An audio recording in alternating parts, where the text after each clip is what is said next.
guys. First off, I want to say all praises to the Most High God of Israel. Thank you guys so much for visiting my channel. Go ahead and like, share, and subscribe. If you are new to the channel, welcome. To everyone else who has already been subscribed, thank you so much for being a subscriber, and thank you for returning.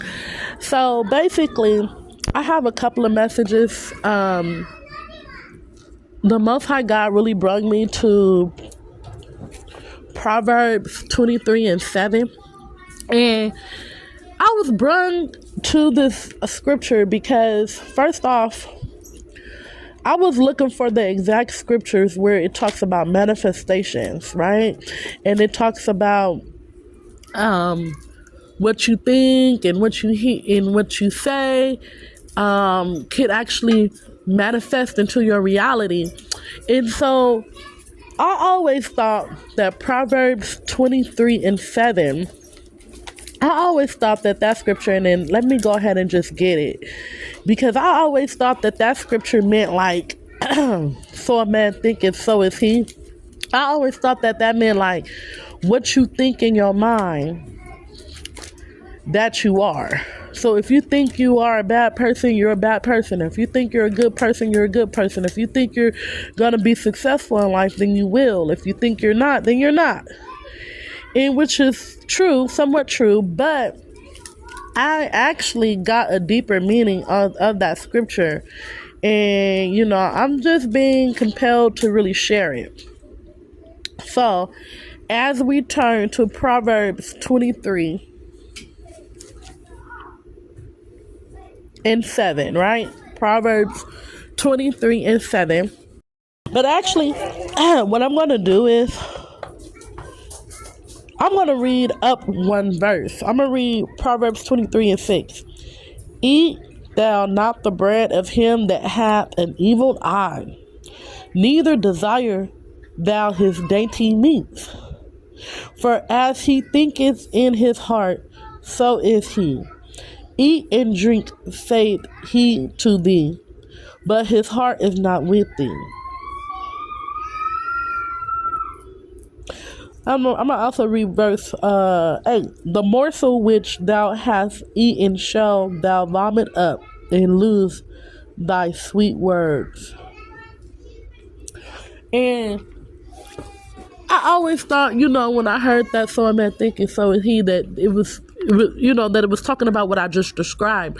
But I have a better understanding that scripture, those verses are actually talking about a person that you're eating with and that you dwell with, right? It says, eat thou not the bread of him that hath an evil eye.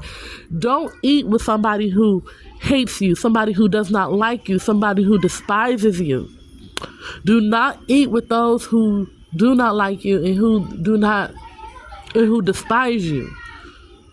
Okay, because you never want to break bread with your enemy. You never want to eat with your enemy, because I'm a firm believer in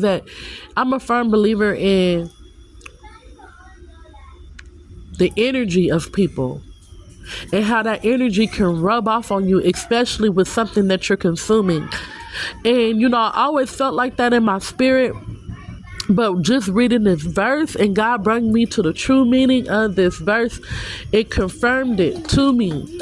Do not eat with people who do not like you.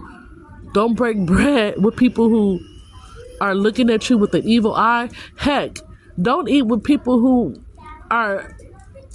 feel evil towards anybody, for that matter. You know what I'm saying?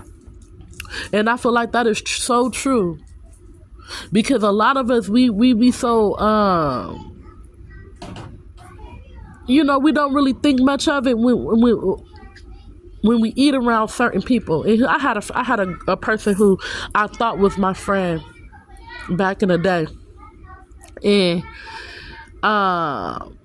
we went out to eat, and something was telling me then that this girl don't like you too much. She's pretending, because she would always throw out little subliminals and try to say little words to like jab me and, throw shade and all this. And so we went out to eat one time, and actually twice. And the first time she went in the bathroom and was like in the bathroom for like a long time with her son, her toddler. It was just me and my girls and her toddler son, and we were just eating at the table. And I don't know what she was doing in that bathroom, but she came out and the vibe was just so weird. And another time we went out to eat, and my daughter actually started getting sick, and she started vomiting. My daughter actually started vomiting. And the girl, instead of her like being cautious, being like considerate to my daughter, she was like, ew, oh my God, like very rude and nasty. And I can understand like how that would kind of disgust you, but it's the way she did it. It was very like, I knew right then, like, hey, this girl don't really care for you. She don't really care for your kids. She's very rude. She's very nasty. And I didn't understand why my daughter vomited like that, but this scripture, I believe that that's what it's talking about. The morsel which thou, this verse 8, the morsel which thou hast eaten shall thou vomit up and lose thy sweet words. And I'm like, maybe, and now that I'm thinking about it, maybe that's the reason why my daughter vomited the food up, because she never did that. Like, she rarely does that. And I'm like, maybe it's because we were eating with somebody who didn't mean us well, somebody who was looking at us with an evil eye, somebody who despised us. And my daughter felt it, and I think that she was especially jealous of my daughter, probably even more than she was of me. She despised her even more, and that could possibly be why my daughter vomited the way she did. So, I just wanted to point this scripture out. The Most High God is saying, please be cautious, be mindful of who you are eating with, who you are breaking bread with. Make sure that these people have good intentions for you. Make sure that they're not jealous of you, envious of you, and that they don't despise you. Okay, watch during this season where a lot of you guys are going to be feasting and eating and going amongst your family and friends. This is the time to be cautious. I personally don't celebrate like Thanksgiving and Christmas and Halloween and stuff like that. So, but I know that a lot of you do. And so the ones who do, be very cautious, be very, very mindful in this season.